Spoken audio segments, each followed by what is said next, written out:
नमस्कार दोस्तों, हरे कृष्णा, राधे राधे। बसंत पंचमी की बहुत बहुत शुभकामनाएं। फ्रेंड्स, बसंत पंचमी के दिन घर पे सरस्वती माता का पूजा करना बहुत ही ज़्यादा शुभ माना जाता है। घर में छोटे बच्चे हैं, पढ़ाई लिखाई से जुड़े हुए हैं, कोई किसी भी तरह से शिल्प कला से, संगीत से अगर कोई जुड़ा है तो उनको जरूर करनी चाहिए माता सरस्वती की आराधना। माता सरस्वती की पूजा जिस घर में होता है, माता लक्ष्मी अपने आप उस घर में बसवास करती है। तो चलिए देख लेते हैं आज के दिन हम पूजा कैसे करेंगे। सुबेरे नहा धो के पीला कलर का वस्त्र अगर हो सके तो पहन लीजिएगा। उसके बाद देखिए हम चौकी लगा लेंगे। चौकी में पीला कलर का आसन लगाएंगे। फूलों का आसन देते हुए माता सरस्वती का मूर्ति या फोटो विग्रह जो भी आपके पास अवेलेबल है, आप उनको स्थापित जरूर कर लीजिएगा। अगर आपके पास कुछ भी नहीं है तो आप चाहे तो एक प्रिंट आउट निकाल के कार्डबोर्ड के ऊपर चिपका कर भी पूजन कर सकते हैं। तो भाव ज़्यादा जरूरी होता है, ना कि आपके पास सामान कितने हैं। इसके बाद देखिए फूलों का आसन लगा के हम गणेश जी की स्थापना करेंगे। बड़ी पूजा है, गणेश जी के आह्वान के बिना पूजा कैसे होगी। इसके बाद हम दिया प्रज्वलित करेंगे और हाथ जोड़ करके अग्निदेव को आह्वान करेंगे कि हे अग्निदेवता, आप आए पूजा में हमारे साथ, हमारे पूजा के लिए साक्षी बने। इसके बाद देखिए जल का छींटा देते हुए सर्वप्रथम ओम गंगा गणेशाय नमः, ओम गंगा गणेशाय नमः, ओम गंगा गणेशाय नमः, इस तरह से गणेश जी की स्नान कराएंगे। फिर जय मां सरस्वती के मंत्र बोलते हुए माता सरस्वती का स्नान कराएंगे, स्नान का भाव कराएंगे। अगर आपके पास विग्रह है तो आप प्रॉपरली पंचामृत से स्नान करा सकते हैं।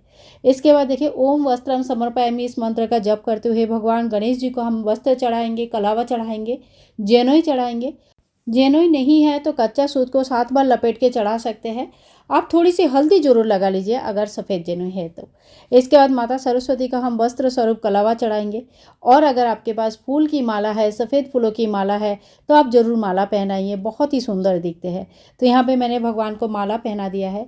गणेश जी को दुर्वा घास, लाल फूल बहुत प्रिय होते हैं, तो फूल और दुर्वा घास समर्पित करेंगे। और माता रानी को सफ़ेद फूल, पीला फूल बहुत ज़्यादा प्रिय होता है।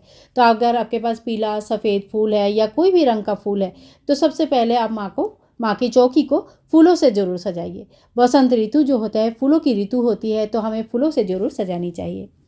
फूल अर्पण करने के बाद भगवान को हम टीका लगाएंगे। सर्वप्रथम गणेश जी को टीका लगाएंगे, फिर माता सरस्वती को टीका लगाएंगे। माता सरस्वती में हाथ में जो बीना रहते हैं, जो भी माता का साथ में हंसराज रहते हैं, तो सभी को हम टीका करेंगे। साथ ही में हम दीवा को भी पूजा कर लेंगे।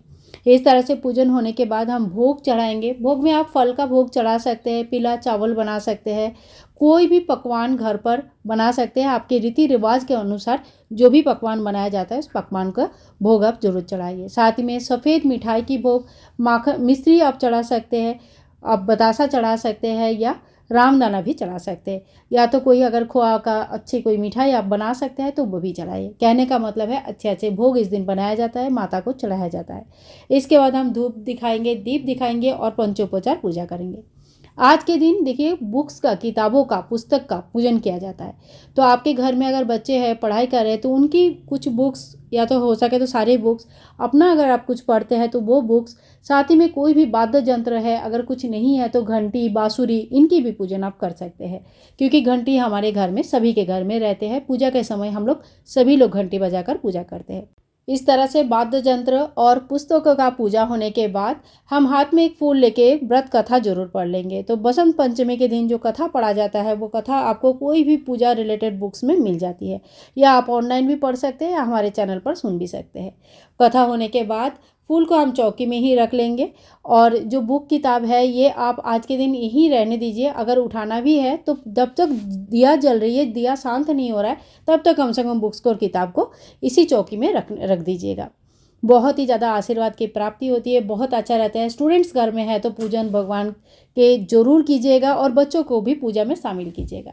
इसके बाद हम बहुत ही प्रेम पूर्वक आरती कर लेंगे। आप चाहे तो जो दिया प्रज्वलित किया था उसी से भी कर सकते हैं, अलग से कपूर की भी आरती कर सकते हैं। पूरे घर में आरती को घुमाइए, बच्चों को दीजिए, माता सरस्वती के आशीर्वाद लीजिए। आरती होने के बाद हाथ में थोड़ी सी जल लेके 3 बार आचमनी करके आरती को शांत कर लेंगे। अग्नि में हमें जल नहीं डालना है, बिल्कुल ध्यान रखिएगा। जिसके बाद हाथ जोड़ करके पूजा में रही कमियों के लिए हम क्षमा याचना करेंगे। और साथ ही में कुछ दक्षिणा हमें जरूर चढ़ानी चाहिए। दक्षिणा पूजा में जो कमी रह जाती है उसे पूरा करता है।